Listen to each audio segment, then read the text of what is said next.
Добър вечер, Разград! Добър вечер, как сте?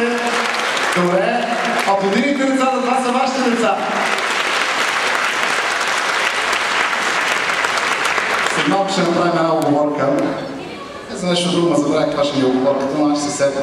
Казвам се Симеон Колев и съм водещ на БГ Радио на сутрешния блок. Следачи гледали на там, че колегите няколко пъти ми казаха да не мърдам, обаче няма как да не мърдам. Много се радвам, че съм тук при вас, защото където има българи, там е България, а където е България и има българи, там е и БГ Радио. Днес сме на годишния концерт на 4-та детска градина. Когато аз бях малък, им казвах много дезета, обединени детски заведения, сега вече са целодневни детски градини, но духа си се е запазил. Спомням си, че това беше най-готиното време в моя живот. Живях изпълнен, обзет от една емоция на безвремие и на най-хубавото нещо, на пълно спокойствие в детската градина. Дори когато лятото изтерясват, учителките, те вече милите не знаят къде са от толкова много децата преди тях, обаче въпреки това беше едно прекрасно време. Надявам се да е също за вашите деца. Сетих се за нашата оговорка. Ръкопляскайте им, изобщо не се чувствайте подканвани, приканвани и така нататък. Ръкопляскайте им емоционално и шумно, защото това, което правят тази вечер вашите деца, е истинско геройство. Вие просто не може да си представите каква организация, кое къде да застане, кой балон да вземе, на кой да го даде, па балона да не се спука, папионката го стяга, пълния панталоните му широко. Вие не може да си представите.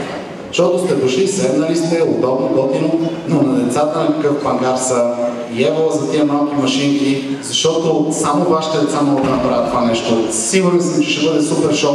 Ево и на възпитателките и на учителките, които са направили това. Благодаря. Това се казва, чува. Има нужда от окуражаване. Преди да продължим, искам да се обърна с един апел към вас като родител, свързан с вашите деца. Никога не им втълпявайте в главата, че от тях нищо не зависи. Нека живеят с идеята, че могат да променят света, ако не светът, поне собствения си свят. Карайте ги да стъпват здраво по земята, устремени към звездите, да гледат повече звездите, отколкото в краката си и в прахта. И тогава те ще бъдат убедени, че могат да променят, както казах, поне света, поне собствения си свят. Какво ни предстои? Качваме се на една машина на времето, дами и господа. Качваме се на машината на времето и тръгваме назад в миналото, но няма само да ги бичим в миналото, че се връщаме и в настоящето, защото то също е дало много на света и нашето настояще е бъдещото минало. Това трябва да го запомня, защото мисля, че се получи готвено. Така, какво предстои? Лятото, баби, дядовци, сладко от смокини, децата ще бъдат на село, по морета, наляво, надясно. Лятото ни напомни и на музика, готина музика, хубави хитове. А какво е лято без Марти Хранова? Нищо не е лято без Марти Хранова. Следва втория след Лили Иванова и Панаидите втория ни танц на Марки Хранова и вълшебен миг, дами и господа.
Феноменално са, казах ви.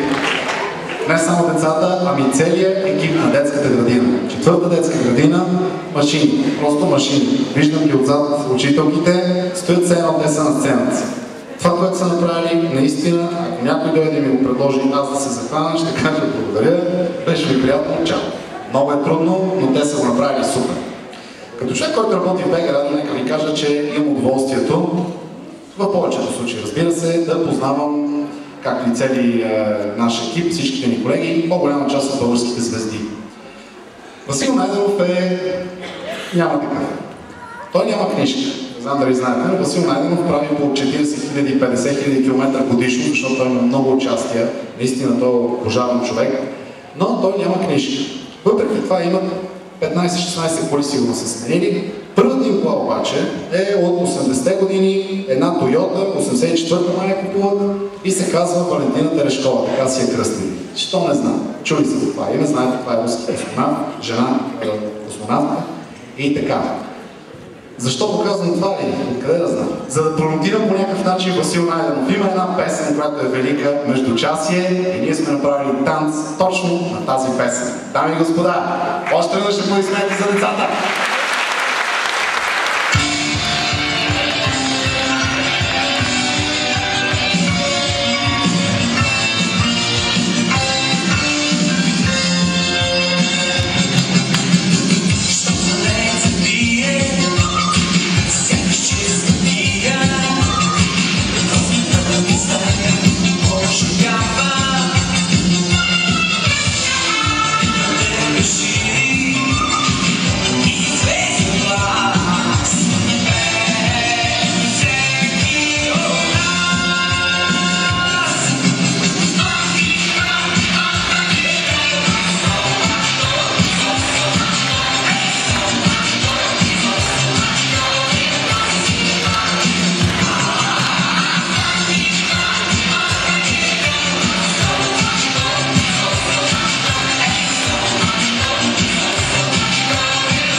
Четвърта целодневна детска градина в Разград. Васил Найденов. Много добра симбиоза между двете категории. Еднакво големи. Дами и господа, миналата година му оперират, миналата ли беше, не си спомням, от това министър на голямото. Тъпа работа. И доктора ми вика, иначе спираш с Йорданка Христова. Аз нищо не съм почвал с Йорданка Христова. Знаеш, Тони Голямото е доктора, който му оперира. И той вика, това движение, патещото ходене, нали, във всякакъв вид, напред, назад, настрани и така нататък, вече ти е противопоказно. И когато сега в сценария видях, че следва тази песен, първото, което си казах, опасна песен. Наистина опасна. Пак ме забуде. Така че, аз съм сигурен обаче, че когато си от 3 до 7 няма нищо опасно. Затова ето ви една Йорданка Христова, дами и господа. Айде, чизъм!